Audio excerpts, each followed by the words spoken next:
Таңғы тыныштықты жарып шыққан бір ауыз сөз кейде адам өмірін екіге бөледі екен. Ол сөз әдейі айтылған жоқ, ашумен де емес, тіпті ойланбай шыққандай болды. Енем еруде болса да қызда екен. Бұл сөз балнедан шығып келе жатқан күйеу баласының аузынан қалай шығып кеткенін өзі де аңғармай қалды. Үстінде үй киімі, шашы әлі тарап үлгермеген, даусы да қатты емес еді. Бірақ сол бір сөйлем үйдің ішін жаңғырықтай аралап, қабырғаларға соғылып, еденге сіңіп кеткендей болды. Ас үйде тұрған ене Айсұлу апай қолындағы шәйнегін плитаға қоя алмай бір сәт қатып қалды. Құдды уақыт тоқтап қалғандай. Қайнамаған су да, ашылмаған күн де сол күйі ілініп тұрды. Естідім бе? Әлде құлағыма елестеді ме? Ол іштей өзіне сұрақ қойды. Бірақ жүрегі шым ете қалғаны бәрінен анық белгі еді. Айсұлу апай 50-ге енді толған. 3 баланы өсіріп, жалғыз қалған әйел. Күйеуі 10 жыл бұрын ауыр науқастан кеткен. Содан бері бар өмірі, балалар, немерелер, үйдің тыныштығы. Өзін ешқашан әдемімін, жас көрінемін деп ойламаған. Айнаға қарауға да уақыты болмаған жылдар артта қалды. Таңертең ерте тұрып, кешке шаршап құлайтын күндер. Бірақ соңғы жылдары айналасындағылар: "Апай, сіз әлі жас көрінесіз ғой. Өзіңізге қарайсыз екен" деп қалатын. Ол оны жай сыпайылық деп қабылдайтын. Ал мына сөз, бұл басқа. Күйеу баласы Нұрлан ас үйге кірді. Әдеттегідей емес, көзін төмен салып. Сол сәтте Айсұлу апай оның жүзіне тіке қарады. Еріксіз. Бір ауыз сөздің салмағын сол көз қарастан өлшегісі келгендей. "Шай дайын ба, апа?" деді ол асығыс. Даусы дірілеп кетті. Өзі де байқады. "Әлі жоқ", деді Айсұлу апай жай ғана. Екеуінің арасында ауыр үнсіздік орнады. Бұл үнсіздік айқайдан да қорқынышты еді. Ол не айтты? Неге айтты? Маған ба? Өзіне ме? Айсұлу апайдың санасында сұрақтар бірінен соң бірі тізіліп жатты. Қызы Гүлнұр әлі ұйықтап жатыр. Жас ана. Түнде баламен көп әуреленген. Ол бұл сөзді естімеді. Бірақ естімегені жақсылық па, әлде ертеңгі ауыр шындықтың бастамасы ма белгісіз. Айсұлу апай шайды қойып жүріп, өз-өзіне қатты ашуланды. "Мен неге бұған мән беріп тұрмын? Ол күйеу балам, мен енемін, бітті." Бірақ жүрек бұйрыққа бағынбайды екен. Нұрлан асығыс шай ішіп, жұмысқа кетуге қамданды. Шығып бара жатып, бір сәт тоқтады. Айтқысы келген бірдеңе бардай, бірақ айта алмады. "Апа", деді де жұтып қойды. "Мен кешіріңіз." Айсұлу апай басын изеді. Бірақ не үшін деген сұрақты дауыстап айтуға шамасы келмеді. Есік жабылды. Үй қайтадан тынышталды. Бірақ бұл тыныштық алдындағы дауылдың алдындағы тыныштық екенін Айсұлу апай сол сәтте-ақ сезді. Ол терезеге қарап ұзақ тұрды. Күн шығып келе жатты. Ал оның ішінде бұрын болмаған бір ауыр сезім оянып келе жатқан еді. Айсұлу апай сол түні ұйықтай алмады. Көзі ілінсе де, санасы сергек. Төбеге телміріп жатып, өмірінің әр кезеңі көз алдынан кино лентасындай өтіп жатты. Қай жерде қателестім? Қай жерде өзімді ұмыттым? Бірақ нақты жауап жоқ. Тек өткен шақтың ауыр демі ғана бар. Ол 18 жасында ұзатылған. Ол кезде ауылда қыз баланың таңдауы көп болмайтын. Әкесі жақсы жігіт, үйі бар дегенде қарсы сөз айту ұят саналатын. Айсұлу да үнсіз келіскен. Күйеуі сабыр, момын, еңбекқор адам еді. Сүйіп қосылмаса да сыйластық болды. Бірақ жастық шақтағы нәзіктік, еркелік, әйелге тән сезімдер Айсұлуға бұйырмады. Бір баладан соң екіншісі, артынан үшіншісі дүниеге келді. Ол ана болды, келін болды, үйдің тірегі болды. Ал әйел деген атау біртіндеп көмескіленіп кетті. Айнаға қарауға уақыты болмады. Шашын өріп, басына орамал тарту әдет. Үстіндегі киім де біреудің көзіне түсу үшін емес, үй шаруасына ыңғайлы болу үшін таңдалатын. Сабыр ерте кетті. Сол күні Айсұлу апай әлі есінде. Аурухана дәлізінде отырғаны, қолындағы орамалын қысып, көз жасын көрсетпеуге тырысқаны. 3 баланың болашағын ойлап, сол сәтте жылауға да қорықты. Содан бері ол өзін толықтай балаларға арнады. Гүлнұр кенжесі, ең ерке болғаны. Қалаға оқуға кеткенде Айсұлу апайдың жүрегі бір бөлігін жоғалтқандай болған. Қызын ұзатқанда да солай. Бірақ қыз қонақ деген сөзге көнді. Қазір міне сол қыздың шаңырағында отыр. Немересін бағып, қолғабыс жасап жүр. Мен тек анамын, тек енемін. Ол осы сөзді өзіне қайта-қайта қайталады. Таң ата бере Айсұлу апай тұрып кетті. Әдеттегіше ерте. Үй әлі ұйқыда. Ас үйге кіріп терезені ашты. Салқын ауа бетіне соғып, ойларын сәл сейілткендей болды. Ол дастарханды жайып жүріп, байқаусызда айнаға көзі түсті. Бір сәтке тоқтады. Жімішке әжімдер.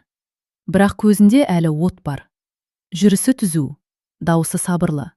Өмір оны сындырмаған, тек үнсіз еткен. Қызда екен, деген сөз еріксіз есіне түсті. Ол басын шайқады. Жоқ, Айсұлу, деді өзіне сыбырлап. Сен қыз емессің, сен анасың, енесің. Бірақ сол сөз жүрегіне қадалып қалған еді. Таңғы асқа Гүлнұр шықты. Көздері ұйқысы қанбаған, шашы жиналмаған. Анашым, түнде жақсы ұйықтамадыңыз ба? Деді ол күмәнмен. Жоқ, бәрі жақсы қызым, деді Айсұлу апай жымиып. Ана жүрегі өтірікті жақсы айтады екен. Гүлнұр шай ішіп отырып, күйеуіне ренжулі екенін байқатты. Нұрлан соңғы кезде өзгеріп кетті, деді ол күрсініп. Үнемі ойлы, үндемейді. Айсұлу апайдың қолы дірете қалды. Жұмыстан шаршаған шығар, деді ол сабыр сақтап. Айтайын ба, айтпайын ба? Ол бұл сұрақты іштей мың рет қойды. Бірақ ана ретінде ол қызын қорғауы керек. Ал ене ретінде отбасының берекесін ойлауы тиіс. Осы екі міндет оның жанын екіге бөлді. Кешке қарай Айсұлу апай жалғыз қалдалды. Немересі ұйықтап жатыр. Гүлнұр дүкенге кеткен. Үйде тыныштық. Сол тыныштықта ол бір нәрсені анық түсінді. Кеше айтылған сөз жай сөз емес. Ол өткен өмірінен қашып келген сезімнің қайта оянуы еді. Ал ол сезімнің арты неге апаратынын Айсұлу апай білмейтін. Бірақ бір нәрсе анық болды. Бұл үйде бұрынғыдай жайбарақат өмір енді болмайды. Гүлнұр өз өмірін бақытты санайтын. Кем дегенде солай ойлауға тырысатын. Қалада тұрады, күйеуі бар, баласы бар. Әлеуметтік желіде бәрі әдемі. Күлімдеген суреттер, мерекелік дастархан, отбасы бақыт деген жазулар. Бірақ шындық суретке сыймайтын. Гүлнұр таңертең баласын көтеріп ас үйге кіргенде, күйеуінің орнында жоқ екенін байқады. Бұл соңғы кездері жиілеп кеткен. Нұрлан кейде ерте кетеді, кейде кеш келеді. Себеп жұмыс, әрдайым сол. Неге бұрынғыдай сөйлеспейміз деп сұрағысы келеді. Бірақ сұрамайды, өйткені жауаптан қорқады. Олар үйренгенде бәрі басқаша еді. Нұрлан сөзге шешен, көңілді, Гүлнұрда алақанына салғандай қарайтын. Бірге серуендейтін, жоспар құратын. Ал қазір әрқайсысы өз ойымен, өз әлемінде жүргендей. Гүлнұр кейде өз-өзіне, мүмкін мен өзгердім бе деп сұрайды. Бала туғаннан кейін айнаға сирек қарайды. Шашы әрдайым жиналған, үстінде де киімі ыңғайлы болу үшін ғана. Ал күйеуі, оның көзінде бұрынғы жылулық азайғандай. Сол күні түстен кейін Гүлнұр анасына қарап отырды. Айсұлу апай немересін тербетіп отыр. Қолдары әжімденген, бірақ қозғалысы жеңіл. Бала оған тез тынышталады. Анам әлі мықты, деп ойлады Гүлнұр. Осы ойдың артынан бір белгісіз мазасыздық келді. Ол анасының жүзіне үңіліп қарады. Кеше кешкісін бір түрлі, үнсіз. Әдетте бәрін сұрап, ақыл айтып отыратын анасы бүгін тым тыныш. Анашым, сізге бұл жерде қиын емес пе? Деді ол абайлап. Жоқ қызым, деді Айсұлу апай. Немерем барда бәрі жақсы. Бірақ Гүлнұр анасының көзінен әлде бір ауырлықты байқады. Ана жүрегі бәрін сезет деген рас екен. Бірақ қыз жүрегі кейде өзінен қашады. Кешке Нұрлан үйге келді. Үндемей киімін ауыстырды. Баласын қолына алды. Бірақ ойы басқа жақта екенін Гүлнұр бірден сезді. Жұмыста бірдеңе болды ма? Деді ол. Жоқ, деді Нұрлан қысқа ғана. Сол жоқ олардың арасындағы әңгімені де тоқтатты. Ас үстінде Айсұлу апай екеуін сырттай бақылап отырды. 3 адам бір үстел басында. Бірақ әрқайсысы өз ойымен жалғыз. Нұрлан кейде көзін көтеріп енесіне қарап қояды. Сол сәттерді Айсұлу апай байқап қалды. Жай қарас емес. Бір сәтке ғана, бірақ тым анық. Ол көзін тайдырып әкетті. Бұл менің қиялым. Болуы мүмкін емес. Ол өзін тағы да тоқтатты. Түнде қарай Гүлнұр баласын ұйықтатты да, терезе жанында ұзақ тұрды. Қала шамдар жанып тұр, сырттай бәрі жарқыраған. Нұрлан, деді ол ақырын. Біз біртүрлі алыстап кеткен сияқтымыз. Нұрлан жауап бермеді, тек шаршадым деді. Гүлнұр жылады, ішінен ғана. дауыс шығармады. Ал көрші бөлмеде Айсұлу апай отырды. Ол бұл үйдің ішіндегі үнсіз дағдарысты анық сезіп отырды. Сол түні әрқайсысы өз оймен ұйықтады. Бір шаңырақта үш түрлі жалғыздық. Ал бұл жалғыздықтың бір-бірімен байланысы бар екенін олар әлі толық түсінбеген еді. Айсұлу апай соңғы күндері өзіне өзі сыймай жүрді. Бұрын байқалмайтын ұсақ түйек енді көзге ұрып тұрғандай. Үйдің ішіндегі ауа да өзгергендей, ауыр, тығыз. Ол таңертең ерте тұрып, ас үйде жалғыз қалуды әдетке айналдырды. Сол тыныштықта ойымен оңаша қалғысы келеді. Бірақ ой қашпайды, қайта мазалай түседі. Нұрланның жүрісі өзгерген. Бұрын енесін көрсе сәл иіліп амандасып, көзге тіке қарамай өтетін. Қазір кейде тоқтап қалады. Артық сөз айтпайды. Бірақ көз қарасы ұсақтау. Бірде Айсұлу апай баланы жуындырмақ болып, ваннадан шығып келе жатқанда, Нұрлан дәлізде қарсы ұшырады. Тар жер. Өтіп кетуге болады. Бірақ ол бір сәт: "Апа, ауыр емес пе?" деді ол баланы меңзеп. "Жоқ", деді Айсұлу апай. Дауысы сабырлы шықты, бірақ жүрегі дүрсілдеп кетті. Ол өзіне өзі ашуланды. Неге мен бұлай қабылдап тұрмын? Ол жай ғана сыпайылық қой. Бірақ ішкі сезім оны алдамайтынын өмір үйреткен. Кейде ол қызының жоқтығын пайдаланып ұзақ отырып қалады. Телефонға үңіліп отырғандай көрінеді, бірақ көз қиығымен ас үй жаққа қарайды. Айсұлу апай мұны да байқады. Ол өзін кінәлі сезіне бастады. Мүмкін мен өзіме артық мән беріп жүрген шығармын.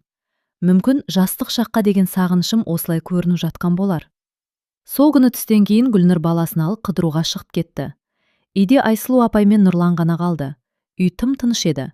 Айсұлу апай бөлмесінде отырып тігін тігіп отырған. Кенет ас үйден ыдыстың сыңғыры естілді. "Апа", деді Нұрлан, "шәйнек қайнады ма?"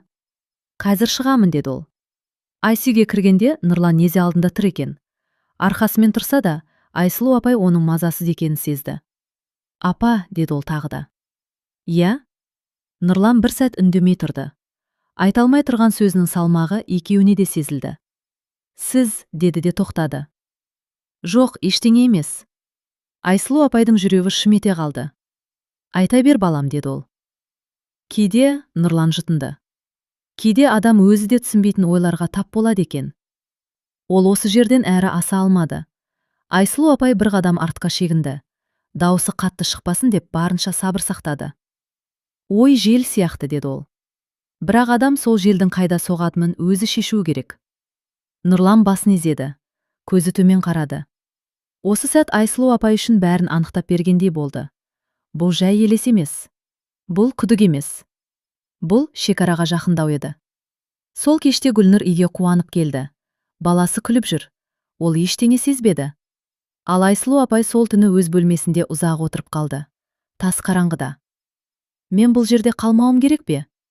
Әлде бәрін тоқтататын бір ауыз сөз айтуым керек пе? Бірақ қай сөз, қалай?" Ол ең қорқынышын түсінді. Бұл жағдайды уақыттың өзі шешпейді. Ал ертең тағы бір сынақ күні болатынын ол жүрегімен сезіп отырды. Үйдің ішінде үнсіздік көбейген сайын әр дыбыс анық естіле бастады. Сағаттың тықылы, шәйнектің қайнауы, едендегі аяқ дыбысы, бәрі біртүрлі ауыр. Айсұлу апай енді бұрынғыдай еркін жүре алмады. Әр қадамын өлшеп басады. Әр сөзіне абай. Өзіне таныс үй енді бөтен сияқты.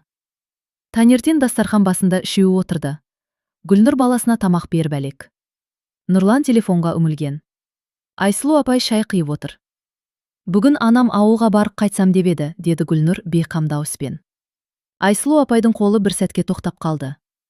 "Қашан?" деді ол. "Ертең немесе бүрсігүні, 1-2 күнге." Нұрлан басын көтерді. Көздері енесіне бір сәт қадалды да, қайта төмен түсті. "Жақсы", деді ол қысқа ғана. Сол жақсы Айсұлу апайдың жүрегін ауыртып жіберді. Ол қуанып тұр ма? Әлде жай ғана бейтарап па? Күн бойы ол өзін-өзі бақылаумен болды. Айнаға қарамауға тырысты. Үстіндегі киімін де қарапайымырақ таңдады. Шашым қаттырақ байлады. "Мен мұнда ешкімге себеп болмауым керек", деп қайталады ішінен. Ал Нұрлан? Ол да бұрынғыдай емес.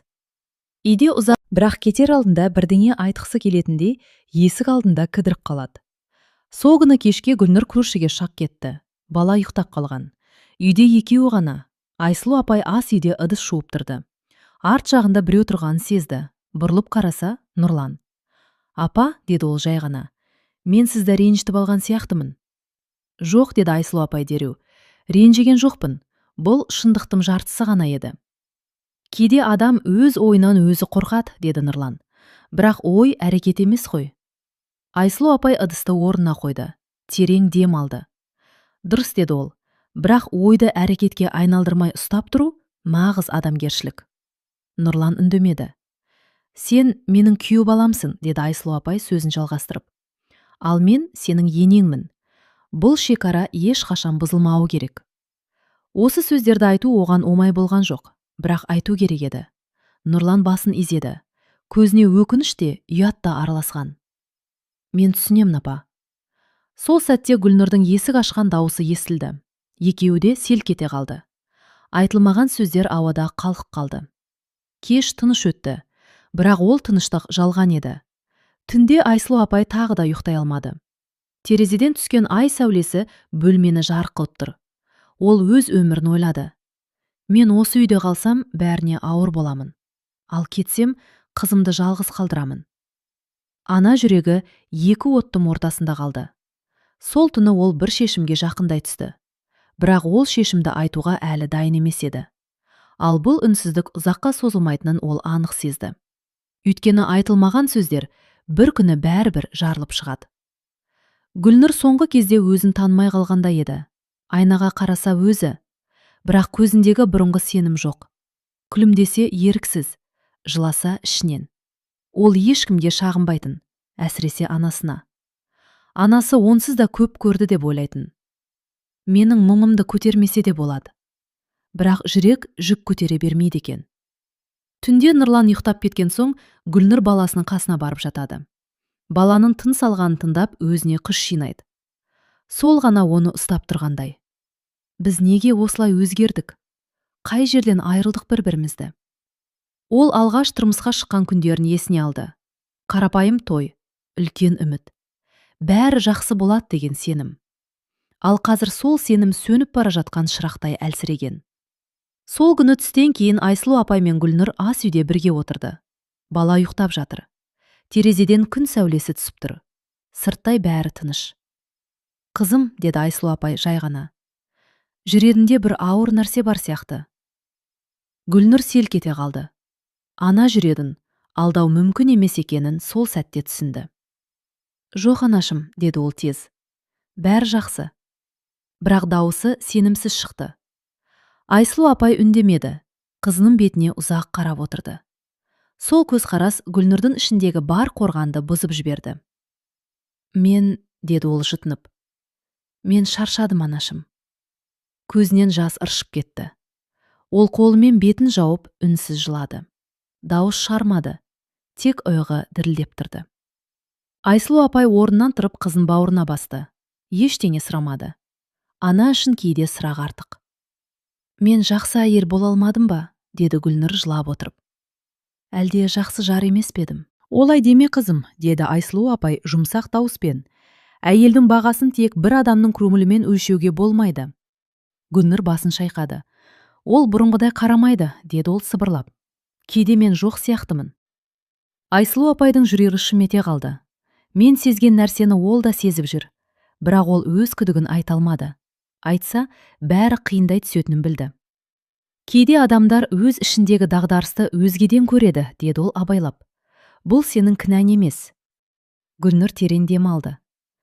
Кейде кеткім келеді, деді ол. Бірақ баламды ойлаймын.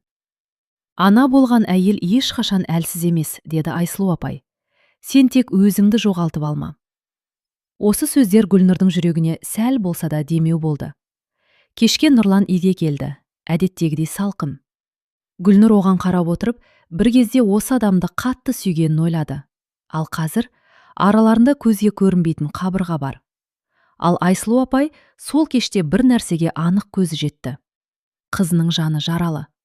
Ал бұл жараның себебі тек тұрмыстық қиындық емес. Ол өзіне үнсіз серт берді. Қандай жағдай болса да мен қызымды қорғаймын. Ал ол үшін мүмкін ең ауыр қадам жасауға тура келер. Нұрлан өзін жаман адаммын деп ешқашан ойлаған емес. Ол да біреудің баласы, біреудің күйеуі, біреудің әкесі. Бірақ соңғы кезде өз ойынан өзі қорқатын күйге түскен.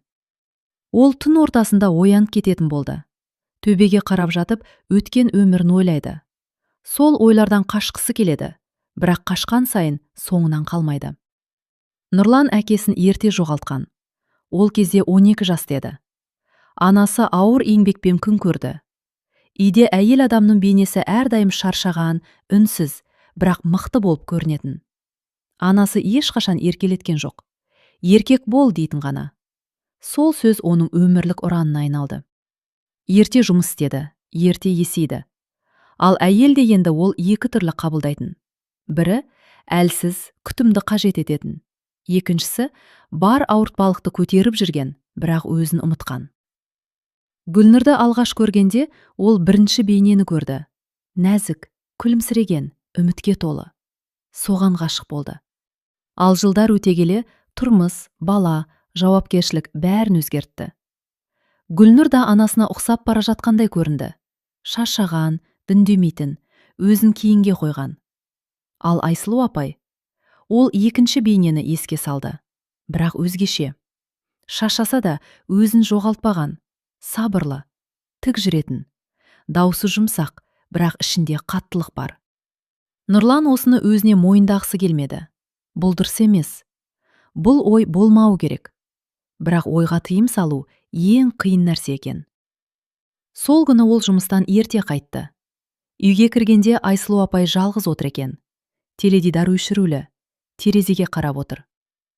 «Саламатсыз ба, апа?» деді ол. «Келдің бе, балам?» деді Айсұлу апай. Дауысы тыныш, әдеттегідей. Нұрлан ас бөлмесіне өтіп кетті. Бірақ көңілі орнықпады. Бір сәттен соң қайта шықты. «Апа?» деді ол баяу. «Мен кейде өзімді түсінбеймін». Айсұлу апай оған бұрылып қарады. Бұл жолы көзін тайдырмады. «Адам өзін түсінбесе, біреуге ауыртпалық түсіруі мүмкін», деді ол. Бұл сөз Нұрланға қатты тиді. Өйткені шындық еді.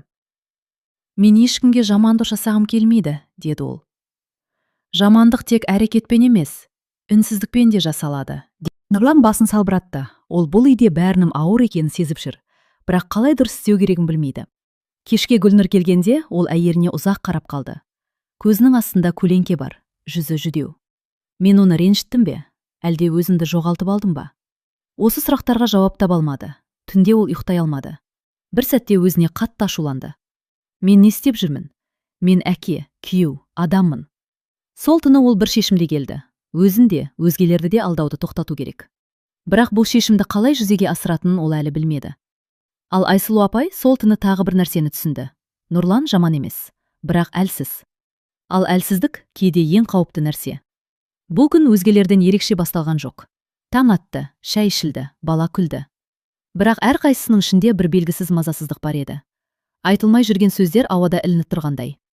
Гүлнұр түске қарай баласын алып емханаға шығатынын айтты. Айсұлу апай қалатынын, үйді жинақ қоятынын жеткізді.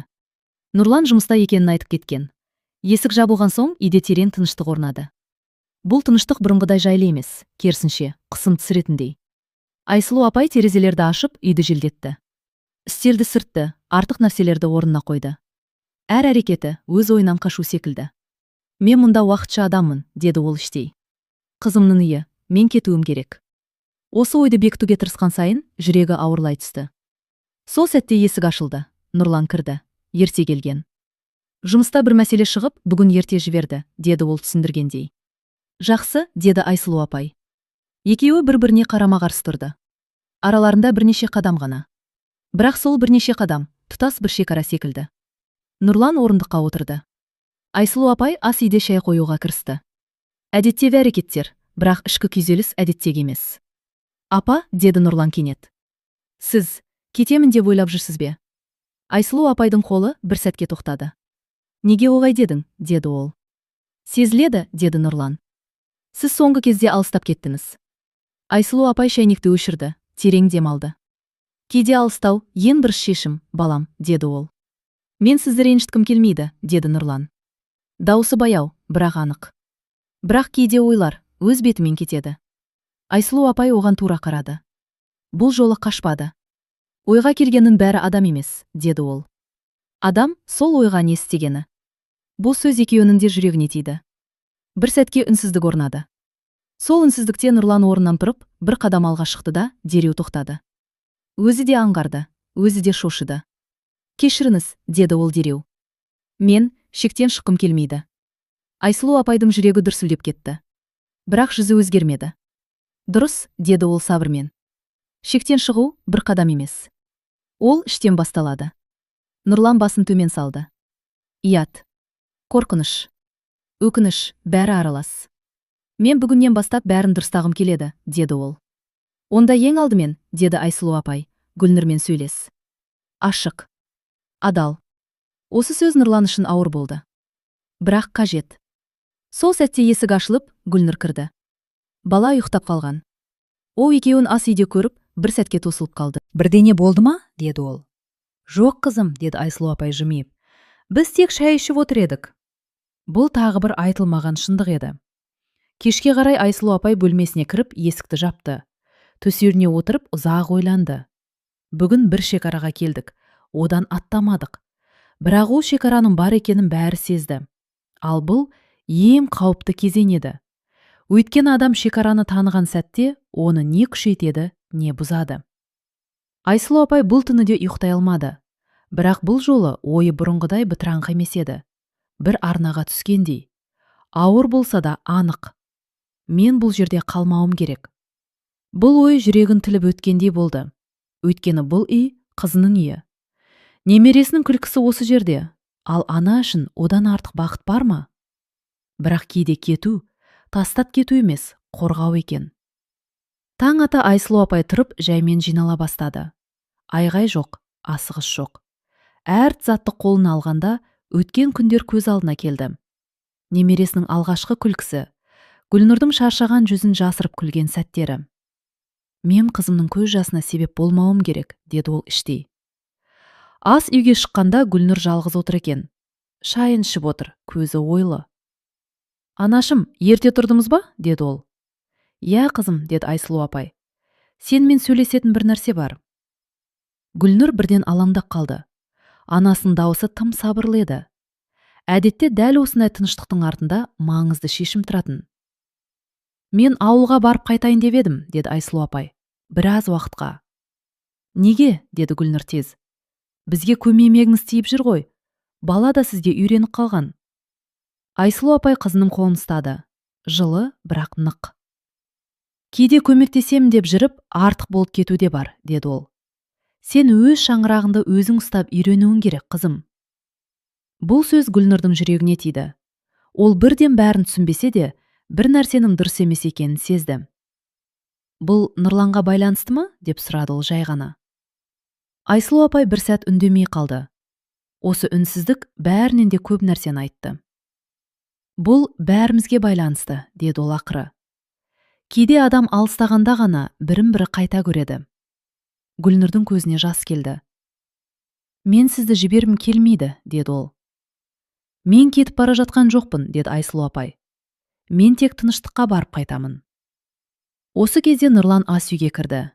Әңгіме үзіле қалды. Бірақ ауадағы ауырлықты ол бірден сезді. Не болып қалды? Деді ол. Анам ауылға кетем деп жатыр, деді Гүлнұр. Нұрлан Айсұлу апайға қарады. Көзінде таңданыс та, кінә да бар еді. Апа, деді ол. Бұл менің кесірімнен болса? Жоқ, балам, деді Айсұлу апай. Бұл менің шешімім. Ол осы сөзді анық айтты. Өйткені дәл қазір әлсіздік көрсетуге болмайтын. Сендер бір-бірімен сөйлесіңдер, деді ол сөзін жалғап. Ашық. Үндемей жүріп, бәрін ішке жинау ең үлкен қателік. Нұрлан басын изеді.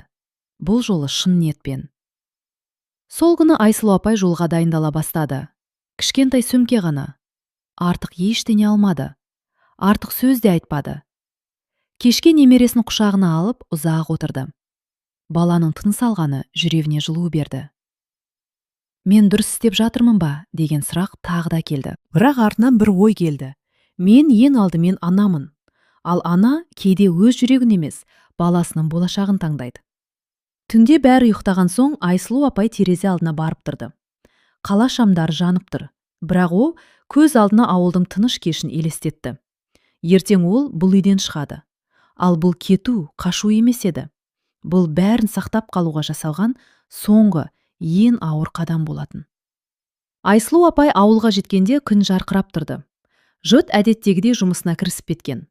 Ал кейбір көршілер үйлерінің алдында әңгіме айтып отыр. Оның келуін білу көп ұзамай ауылдағы қауесеттің ортасына айналды.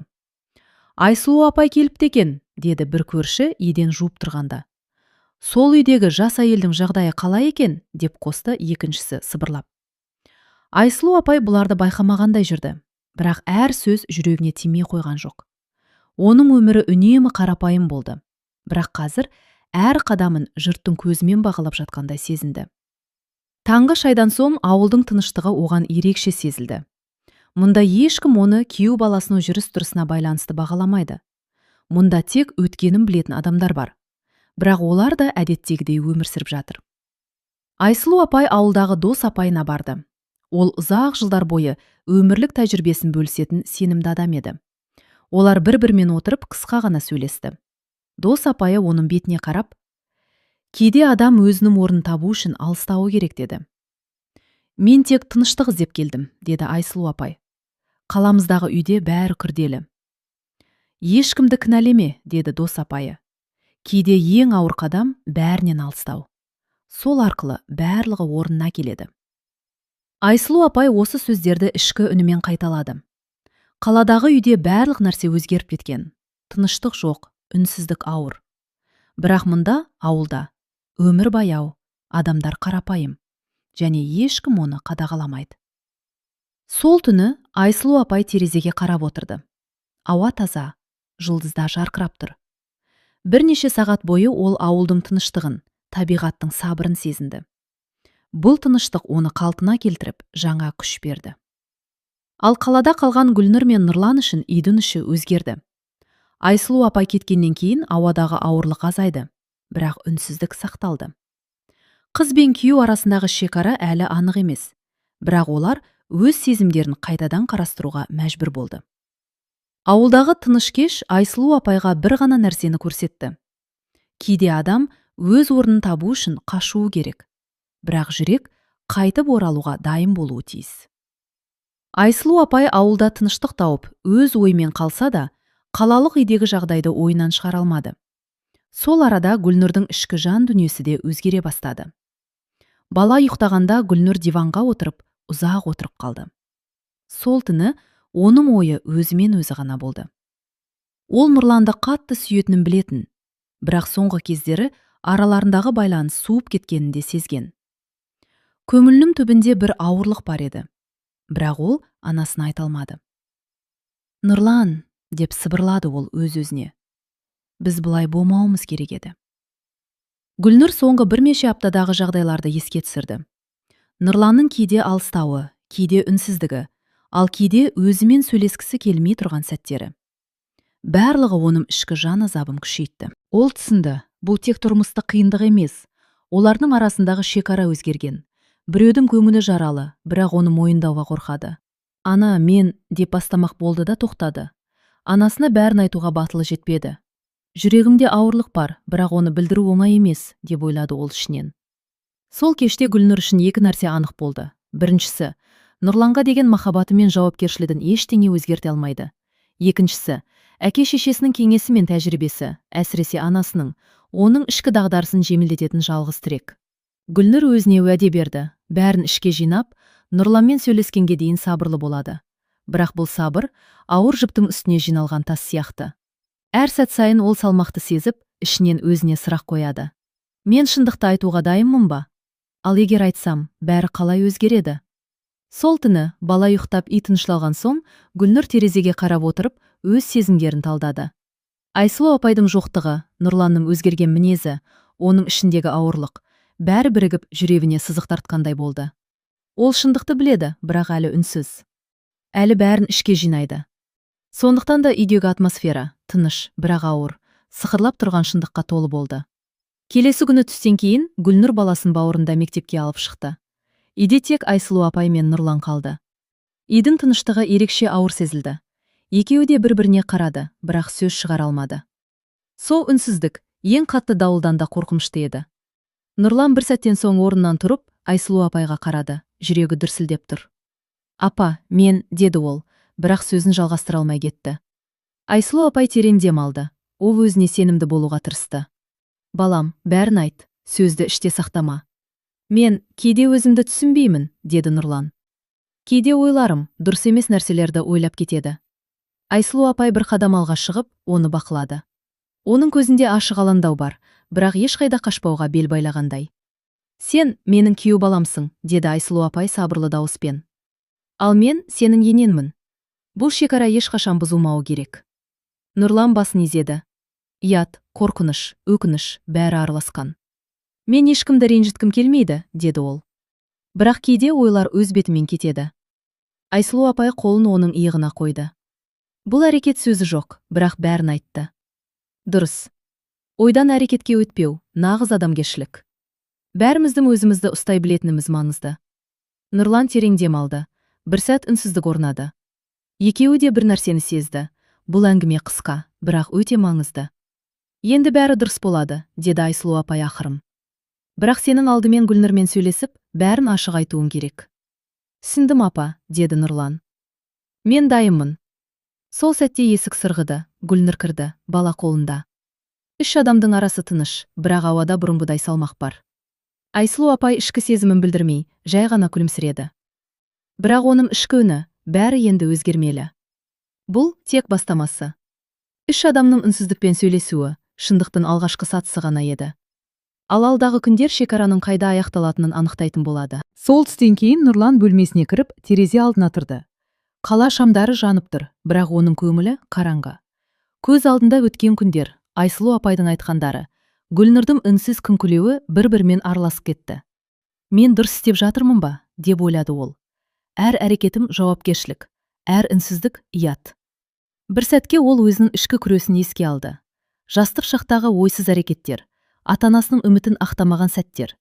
Сол сәттер қазір Гүлнұр мен Айсұлу апайға қатысты сезімдермен қайтадан оралды. Мен бәрін дұрыс жасай аламын ба, деп сыбырлады ол өз-өзіне. Нұрлан шешімін нақтылады. Енді әрбір әрекетін ойлап, әр сөзін өлшеп айту керек. Бұл тек Гүлнұрға ғана емес, Айсұлу апайға дегенде құрметтің белгісі болатын. Сол күні кешке Гүлнұр оралды. Нұрлан оны қарсы алды. Баланың күлкісі екеуінің арасындағы қысымды азайтып, бір сәтке тыныштық сыйлады. Бірақ Нұрлан ішкі күресін тоқтатпай, өз сезімін бақылап отырды. Балаң қалай өтті, деді ол абайлап. Барлығы жақсы, деді Гүлнұр. Бірақ дауысы әдеттегідей емес, бір түрлі шындыққа толы еді.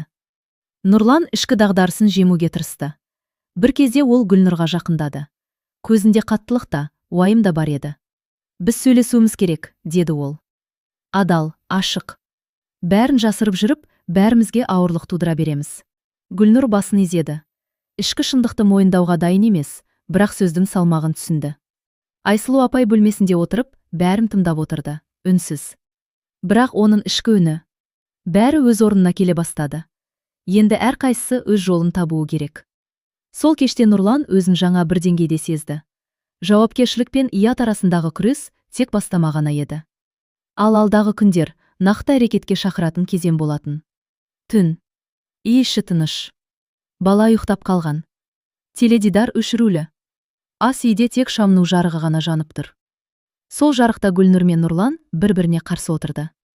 Бұрын қанша рет бірге шай ішсе де, дәл осылай ауыр тыныштықта отырмаған еді. Айт, деді Гүлнұр бірінші болып. Даусы қатты емес, бірақ нық. Көптен бері ішімде не бар, айт. Нұрлан шай кесесін қолына алды да, қайта қойды. Қолының дірілін жасыра алмады. Мен сені ренжітіп жүргенімді білемін, деді ол. Бірақ неге екенін өзім де түсінбей қалдым. Түсінбей қалдым, жауап емес, деді Гүлнұр. Мен сенің әйеліңмін. Менің көзіме қарап айт. Нұрлан басын көтерді. Алғаш рет соңғы айларда шын мәнінде қарады.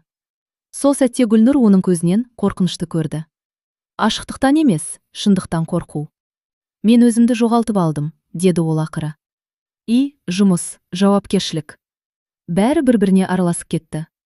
Ал сен үндемей қалдым. Гүлнұр жымиып күлді. Бірақ ол күлкі ауыр еді. Үндемедім, деді ол. Өйткені сен тыңдамадың. Мен жыласам да, күлсем де, сен алыстап кеттің. Нұрлан үндемеді.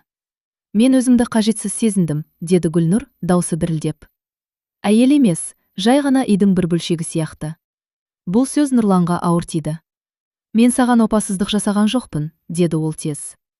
Бірақ ойымда шатасу болды. Ой, ең қауіпті жер, деді Гүлнұр. Егер сол жерде шекара бұзылса, ол орнынан тұрып терезе алдына барды. Арқасымен тұрды. Даусы бұрынғыдан да анық шықты. Мен бәрін сездім, Нұрлан. Сенің суығанымды да, өзгергеніңді де. Тіпті анама деген көз қарасыңды да. Нұрлан селк ете қалды. Сен білдің бе? Әйел адам бәрін білет, деді Гүлнұр бұрылмай. Тек кейде шындықты айтуға қорқады. Ас үйде ауыр тыныштық орнады. Сол тыныштықта екеуінің де өмірі таразыға түскендей болды. Егер сен осы үйде қалғың келсе, деді Гүлнұр баяу, онда бәрі ашық болу керек. Жартылай шындық болмайды. Мен күйеуіме сенгім келеді. Бірақ көзімді жұмып емес. Нұрлан орнынан тұрды. Даусы бұрынғыдай емес, анық шықты. Мен сені жоғалтқышым келмейді, деді ол. Баланды да, бұл отбасыны да. Онда дәлелде, деді Гүлнұр. Сөзбен емес, таңдаумен. Сол сәтте бөлменің есігі сәл ашылды. Айсұлу апай үнсіз қарап тұр екен. Ол ештеңе айтпады. Тек көзқарасы бәрін жеткізді. Енді бәрі сендердің қолдарымда. Бұл түн айқайсыз өтті. Бірақ дәл осы түннен кейін бұл үйде ештеңе бұрынғыдай болмайтыны анық еді. Өйткені шындық айтылды. Ал шындықтан кейін тек екі жол болады. Не бәрі бұзылады, не бәрі қайта құрылады. Таң ерте атты. Үй әлі ұйқыда. Бірақ Айсұлу апай ояу еді. Ол бұл түнді ұмытпайтынын білді. Кеше айтылған сөздер, айтылмаған сезімдер. Бәрі жүрегінде салмақ болып тұр. Ол жаймен тұрып сөмкесін қайта бір тексерді. Артық ештеңе салмады. Бұл кету көшіп кету емес. Бірақ жүрекке ауыр қоштасу еді. Ас үйге шыққанда Гүлнұр жалғыз отыр екен. Көздері қызарып кеткен. Ұйықтамағаны көрініп тұр. Анашым, деді ол орнынан тұрып. Тағы да ойланбайсыз ба? Айсұлу апай қызын құшағына алды. Ұзақ. Ана мен қыздың арасындағы үнсіздік бәрінен де көп нәрсе айтты. Қызым, деді ол ақырын. Кейде кету қашу емес. Бұл сақтап қалудың жолы. Гүлнұрдың көзінен жас сорғалады. Мен сізсіз қорқамын, деді ол. Ал мен сенің өзіне сенгеніңді қалаймын, деді Айсұлу апай. Сен әлсіз емессің. Тек өз даусынды ұмыттым. Сол сәтте Нұрлан да шықты. Ол үнсіз тұрды. Бұл жолы ақталмады. Тек шын ниетпен сөйледі. Апа, деді ол. Мен сізге ауыртпалық салдым. Кешіріңіз. Айсұлу апай оның жүзіне ұзақ қарады. Көзінде ашу жоқ еді. Тек шаршаған даналық бар. Кешірім сөзбен емес, іспен дәлелденеді, балам, деді ол. Қызымды қорға. Баламды қорға. Сонда бәрі өз орнына келеді. Нұрлан басын изеді.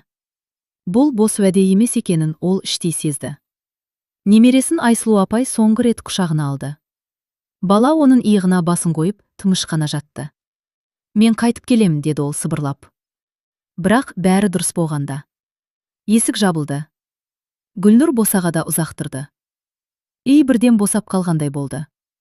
Бірақ сол бостықтың ішінде бір жаңа күш барын ол сезді. Нұрлан терезеден қарап тұрды. Анадай кету айқайсыз. Даусыз оның жанына қатты тиді. Бұл кету оған соңғы ескерту сияқты көрінді.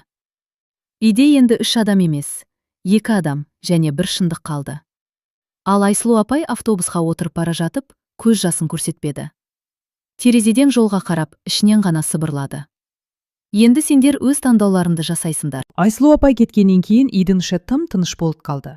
Бұл тыныштық бұрынғыдай емес, жылыда емес, қорқынышты да емес. Ол шешім күтіп тұрған тыныштық еді. Гүлнұр таңертең баласын оятып, әдеттегідей асын берді. Бірақ бәрін автоматты түрде істеп жүргендей. Ойы басқа жақта. Айсұлу апайдың жоқтығы дәл қазір ғана сезілді. Ас үйде артық орын қалғандай, біреу үндемей қарап тұрғандай. Нұрлан да өзгерген. Ол бұрынғыдай үнсіз қашпайды, керісінше, кімсақ. Әр сөзіне, әр қимылына мән береді. Бірақ бұл сақтықтың артында қорқыныш бар еді. Кешке бала ұйықтаған соң екеуі тағы да ас үйде қалды. Бұл жолы қашып құтылу жоқ екенін екеуі де түсінді. Біз осылай жүре алмаймыз, деді Гүлнұр бірінші болып. Анам кеткеннен кейін бәрі анық көрініп тұр. Нұрлан басын изеді. Иә, деді ол. Мен де соны ойлап жүрмін. Мен сенің ниетіне емес, деді Гүлнұр сабырмен. Сенің таңдауына қараймын. Ниет көрінбейді, ал таңдау күнде жасалады. Бұл сөз Нұрланға ауыр тиді, бірақ ол қарсыласқан жоқ. Мен қателестім, деді ол. Тек оймен болса да, үнсіздікпен болса да. Мен сені жалғыз қалдырдым. Гүлнұр оның көзіне тік қарады. Мен кешіре аламын, деді ол. Бірақ ұмыта алмаймын. Сондықтан бір ғана шарт бар. Нұрлан селк ете қалды. Қандай, деді ол. Егер сен тағы да өзімнен қашсаң, деді Гүлнұр анық, мен де бұл некеден кетемін. Айқайсыз, даудамайсыз. Бірақ қайтып келмеймін. Ас үйде ауыр тыныштық орнады. Бұл ультиматум емес, шек еді. Нұрлан орнынан тұрып терезеге барды. Сыртта қала шамдары жанып тұр. Сол шамдардың астында мұндаған отбасы дәл осылай өз шегіне келген шығар. Мен отбасымды сақтағым келеді, деді ол ақыры. Бірақ бұрынғыдай емес, жауапкершілікпен. Онда дәл қазірден баста, деді Гүлнұр. Ертеңмен емес, уәдемен емес. Бұл түні олар бір төсекте жатты. Бірақ әрқайсысы өз ойымен. Араларында қашықтық бар еді. Сол қашықтық әлі жабылмаған жараның белгісі. Ал ауылда Айсұлу апай таң намазынан кейін аулаға шығып отырды. Құстардың дауысы, таза ауа. Ол алыстан болса да бір нәрсені сезді. Енді бәрі шешуші кезеңге жетті. Енді бәрі олардың өз қолында, деп ойлады ол. Мен қолдан келгенін жасадым. Бұл бөлімде бір нәрсе анық болды. Бұл енді жай дағдарыс емес, бұл шек. Ал шектен кейін адам не өседі, не жоғалады. Уақыт баяу жылжыды. Бір апта өтті. Бұл бір апта айқайсыз, бірақ ішкі күреске толы күндер еді. Әрқайсысы өзімен өзі қалды. Бірақ енді қашпады. Нұрлан таңертең ертерек тұратын болды. Бұрынғыдай үнсіз кетпейді. Балаға өзі тамақ береді. Гүлнұрға ұсақ түйекке дейін көмектеседі. Бірақ ең маңыздысы, ол тынбай бастады. Гүлнұр алғашында сенбеді. Әр әрекетті сынап отырды. Бұл уақытша ма? Әлде шын өзгеріс пе? Бірақ күн сайынғы ұсақ таңдау, үйге ертерек келу, телефонды шетке қою, шашадым деп қашпау, оның ішінде бір үміт оятты. Бір кеште олар бірге баланы ұйықтатты. Бұрын бұл жай ғана міндет еді. Қазір бірлескен іс. Біз осылайда бола алатын едік қой, деді Гүлнұр баяу. Нұрлан басын изеді. Мен бұрын жауапкершілікті үнсіздікпен шатастырыппын, деді ол. Ал шын жауапкершілік қасында болу екен. Бұл сөздер шалған емес еді. Ол мұны жүрегімен түсінген. Ал ауылда Айсұлу апайда өз сабағын алып жатты. Ол өзіне алғаш рет өмір бойы тек ана емес, әйел болғанын мойындады. Айнаға қарап тұрып, өткенге емес, бүгінге қарауды үйренді. Мен кінәлі емеспін, деді ол өзіне. Мен тек адаммын. Бұл ой оған жеңілдік әкелді. Ол ауылдағы қыз-келіншектермен отырып әңгіме айтты. Біреудің тағдыры өзінікінен де ауыр екенін көріп, өмірдің әділетсіздігіне емес, сабағына назар аударды. Ал Гүлнұр мен Нұрлан бір кеште ұзақ сөйлесті. Айыпсыз, ақталусыз. Егер сен сол кезде шындықты айтқанда, деді Гүлнұр, бәлкім анам кетпес еді. Иә, деді Нұрлан. Бірақ сол кету мені оятты. Олар алғаш рет бір нәрсені түсінді. Кейде адамды өзгерту үшін ауыр нәрсе болу керек. Жай сөз жетпейді. Сол түні Гүлнұр анасына хабарлама жазды. Ұзақ емес. Анашым, біз тырысып жатырмыз. Мен күштіретпін. Сізді жақсы көремін. Айсұлу апай сол хабарламаны оқып, көз жасын жасырмады. Бұл өкініштің емес, сабырдың жасы еді. Бұл бөлімде әр кейіпкер бір шындықты қабылдады. Нұрлан жауапкершіліктен қашу әлсіздік екенін. Гүлнұр өзін жоғалтпай сүю керек екенін. Айсұлу апай бәрін көтеру міндет емес екенін. Ал енді бір ғана сұрақ қалды. Осы сабақтар өмірді өзгертуге жете ме? Күздің салқын таңы еді. Қалада жапырақтар сарғайып, ауада бір өзгеше тыныштық сезілетін. Гүлнұр терезені ашып терең дем алды. Соңғы күндері алғаш рет кеудесі жеңілдегендей болды. Нұрлан ас үйде баласына ботқа жасап жүр. Қимылдары сенімді. Бұл рөл үшін емес, шын ниеттен туған әдет еді. Гүлнұр соны алыстан бақылап тұрып ішінен. Мүмкін, бәрі шынымен өзгеріп жатқан шығар, деп ойлады. Телефон шыр етті. Экранда апа деген жазу. Гүлнұр бір сәтке кідіріп қалды. Жүрегі дүрсілдеп кетті. Анашым, деді ол ақырын. Қызым, деді Айсұлу апайдың дауысы сабырлы, бірақ жылы. Мен сендерді сағындым. Келсем қалай болады? Бұл сұрақ рұқсат сұрау емес, жағдайды тексеру еді. Гүлнұр көзін Нұрланға аударды. Ол бәрін түсінді. Үндемей басын изеді. Келіңіз анашым, деді Гүлнұр. Біз дайынбыз. Келесі күні кешке есік қоңырауы соғылды. Үй бұрынғыдай емес, жинақы, тыныш. Бірақ ең бастысы шынайы еді. Айсұлу апай табалдырықтан аттағанда бірден өзгерісті сезді. Айқай жоқ, асығыстық жоқ. Тек бір-біріне мән беретін адамдардың тынысы. Нұрлан бірінші болып амандасты. Қош келдіңіз апа, деді ол. Дауысы нық. Көзінде жасырын ештеңе жоқ. Айсұлу апай оның жүзіне ұзақ қарады. Сол қараста сынау да бар, үміт те бар. Көрейік балам, деді ол жай ғана. Кешкі ас бірге ішілді. Ұсақ әңгіме, баланың күлкісі. Бірақ әр сөздің астында бір үлкен мағына жатты. Біз енді басқамыз. Бір кезде Айсұлу апай Гүлнұрды ас үйге шақырды. Қызым, деді ол сыбырлап, сен өзгеріпсің. Мен өзімді таптым анашым, деді Гүлнұр. Енді жоғалтпаймын. Ал Нұрлан баласын иықтатып жатып, ішінен бір ғана ойды қайталады. Бұл екінші мүмкіндік. Соңғы емес. Бірақ ең маңыздысы. Түнде үшеуі шай үстінде отырды. Бұрын бұл сәт мүмкін емес көрінетін. Мен мұнда тек қонақпын, деді Айсұлу апай. Бірақ сендерге сеніп келдім. Біз соған лайық болуға тырысамыз, деді Гүлнұр. Нұрлан үндемей басын изеді. Бұл оралу, бұрынғыны қайтару емес еді. Бұл жаңадан бастау болатын. Ал алда соңғы бір сынақ барын ешқайсысы білмеді. Өйткені өмір өзгергенді тексермей қоймайды. Қала тағы бір таңды қарсы алды. Бұл таң бұрынғылардан өзгеше еді. Үйдің іші ояу, бірақ асығыс емес. Әркім өз орнында, әркім өз рөлін біледі.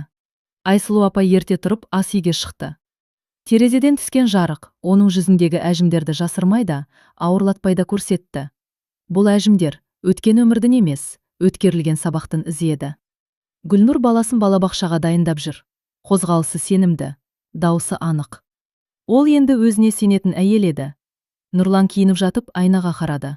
Бұрын айнадан қашатын, қазір тоқтайды. Өйткені қашатын ештеңе қалмағандай. Таңғы ас кезінде Айсұлу апай кенет сөз бастады. Мен бір шешім қабылдадым, деді ол. Үй іші тына қалды. Мен сендермен қалмаймын, деді ол сабырмен. Бірақ бұл кету бұрынғыдай емес. Гүлнұр селк ете қалды. Анашым? Қорықпа, деді Айсұлу апай күлімсіреп. Мен кетіп бара жатқан жоқпын. Мен өз өміріме қайта оралып жатырмын. Нұрлан басын төмен салды. Бұл сөзін салмағын түсінді. Сендер енді өз отбастарыңсыңдар, деді Айсұлу апай. Менің мұнда қалуым сендерді әлсіз қылады. Ал мен сендерді мықты болғандарыңды көргім келеді. Гүлнұр көз жасын тыя алмады. Бірақ бұл жылау қорқыныштан емес еді. Сіз бізді тастап кетіп жатқан жоқсыз ғой, деді ол. Жоқ, деді Айсұлу апай. Мен сендерді сеніммен қалдырып бара жатырмын. Ол Нұрланға бұрылды. Балам, деді ол. Мен сенен бір ғана нәрсе сұраймын. Өткенді ұмытпа. Бірақ онда өмір сүрме. Мен түсіндім апа, деді Нұрлан. Дауысы дірілдеді. Мен бұл сабақты өмір бойы ұмытпаймын. Айсұлу апай немересін құшағына алды. Сенің әкем өзгерді, деді ол сыбырлап. Енді сен де соны көріп өсесің. Сол күні Айсұлу апай өз үйіне қайтайтып кетті. Бұл жолы артынан ауыр үнсіздік қалмады. Керісінше, сенім қалды. Кешке Гүлнұр мен Нұрлан балконда отырды. Қала шамдары жанып тұр. Біз шектен өттік, деді Гүлнұр. Бірақ қайтып келе алдық. Иә, деді Нұрлан. Себебі біріміз қашпадық. Олар қол ұстасты.